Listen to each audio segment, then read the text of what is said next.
गांव का नाम था धर्मपुर। चारों ओर फैले खेत कभी हरियाली से भरे रहते थे,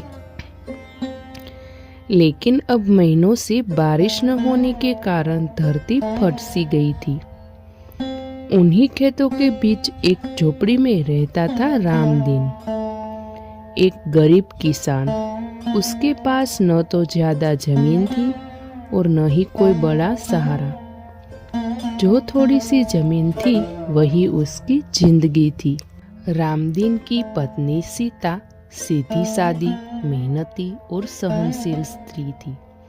उनके 3 बच्चे थे, 2 बेटियां और 1 बेटा। बेटियों के नाम थे गौरी और चंदा। गौरी बड़ी बेटी थी, समझदार, शांत और जिम्मेदार। चंदा छोटी थी, चंचल, सपने देखने वाली और पढ़ाई में तेज।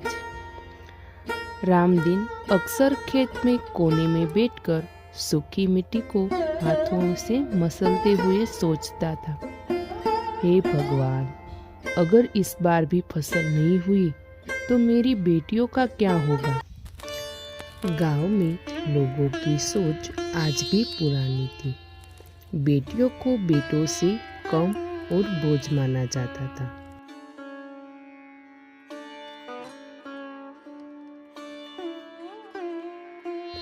एक दिन रामदीन खेत पर जा रहा था। कुछ लोग उसे ताना मारते हैं, अरे रामदीन, तेरी तो 2 बेटियां हैं, कैसे निभाओगी? लड़की की पढ़ाई पर खर्च करने से क्या फायदा? वो तो एक दिन शादी करके उसके ससुराल चली जाएगी। रामदीन चुप रहता है, लेकिन उसका दिल रोता है। वह जानता था कि गरीबी सबसे बड़ा अपराध है और बेटियां होना उस पर अपराध पर सजा है। लेकिन गौरी और चंदा अपने पिता का दर्द समझती थी। गौरी सुबह जल्दी उठकर माँ के साथ घर का सारा काम करती, फिर स्कूल जाती। दूसरी ओर चंदा किताबें सीने से लगाकर सपने देखती। बाबा, मैं बड़ी होकर मास्टरनी बनूंगी। रामदीन उसकी बात सुनकर मुस्कुरा देता, लेकिन आंखें उसकी भर आती थी। ऐसे ही दिन बीतते रहे। 1 साल सूखा पड़ा, फिर दूसरा भी। रामदीन को साहूकार से कर्ज लेना पड़ा। ब्याज इतना ज्यादा था कि चुकाना भी नामुमकिन था। एक दिन साहूकार घर आया और सख्त आवाज में बोला, रामदीन, कहाँ हो? बाहर आओ, अब बहुत हो गया। या तो पैसे दो या तो तुम्हारी जमीन दो। ये सुनकर रामदीन के पैरों तले जमीन खिसक गई। सीता ने आंचल से आंखें पोंछी। गौरी दरवाजे के पीछे खड़ी सब सुन रही थी। उस रात गौरी ने माँ से कहा, माँ, मैं आगे पढ़ाई नहीं करूंगी, किसी के घर काम कर लूंगी। सीता ने उसे सीने से लगाया, नहीं बेटी, तेरी पढ़ाई ही हमारी आखिरी उम्मीद है। हम तुम्हें काम कैसे करने दे सकते हैं? अब तो गांव की औरतें सीता के कान भरने लगी थी। लड़कियां बड़ी हो रही है, जल्दी शादी कर दो उसकी। गरीबी में जवान बेटियां घर की इज्जत खतरे में डालती है। ये बात सुनकर सीता डर गई। घर आकर उसने रामदीन को बताया। रामदीन रात भर सो नहीं पाया। अपने पिताजी को ऐसी चिंता में देखकर गौरी और चंदा भी चिंतित हो जाती है। लेकिन एक दिन चंदा ने हिम्मत करके अपने पिता से कहा, बाबा, लोग कुछ भी कहें, आप मत डरना। हम आपकी बेटियां हैं, बोझ नहीं। आप लोगों की बातों पे ध्यान मत दीजिए। रामदीन ने पहली बार महसूस किया क्योंकि उसकी बेटियां उससे ज़्यादा मजबूत है। एक दिन गांव में सरकारी अफसर आए। उन्होंने बताया कि गांव के बच्चों के लिए एक परीक्षा स्पर्धा है। इस स्पर्धा में जो भी अच्छे नंबरों से पास होगा उसे इनाम दिया जाएगा। गौरी और चंदा दोनों ने इस परीक्षा में भाग लिया और दोनों ही अच्छे नंबरों से पास हुई।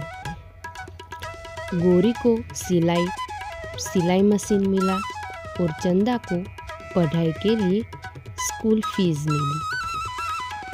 रामदीन की आंखों में एक उम्मीद चमकी। गौरी ने सिलाई सीखकर कपड़े सिलने शुरू किए।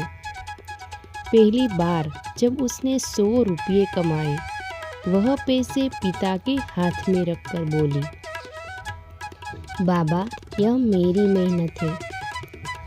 ये देखकर रामदीन रो पड़ा। साल बीतते गए।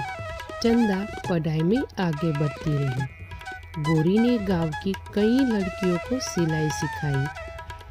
लोग जो कभी ताना देते थे, अब कहते, रामदीन की बेटियां तो हीरे है हीरे। लेकिन रास्ता अब भी आसान नहीं था। अब भी गरीबी थी, अब भी कर्ज था, पर अब डर नहीं था कि बेटियां बोझ है। चंदा ने इंटर पास किया और शहर के कॉलेज में दाखिला पाया। 4 साल बाद वह सरकारी स्कूल की शिक्षिका बन गई। जिस दिन उसकी नियुक्ति का पत्र आया, रामदीन कांपते हाथों से कागज पकड़कर बोला, क्या ये सपना है या हकीकत? चंदा ने कहा, नहीं बाबा, ये सपना नहीं, ये आपकी मेहनत का फल है। चंदा की पहली तनख्वाह से रामदीन ने साहूकार का कर्ज चुकाया और उसकी जमीन बच गई। गौरी ने अपना छोटा सा सिलाई की दुकान खोल ली। गांव की कई लड़कियां वहां काम करने लगी। सीता अब गर्व से कहती कि मेरी बेटियां मेरी ताकत थी। एक दिन गांव की पंचायत में रामदीन को बुलाया गया। रामदीन ने गर्व से कहा, मैं गरीब हूँ, अनपढ़ हूँ, लेकिन मेरी बेटियां ने मुझे सिखाया, बेटियां बोझ नहीं भविष्य होती है। ये सुनकर पूरा गांव चुप था। कुछ आंखें शर्म से झुकी थी, कुछ उम्मीद से भरी। गरीब किसान की बेटियां कहानी नहीं, एक हकीकत है। जहाँ विश्वास हो, वहाँ गरीबी भी हार जाती है।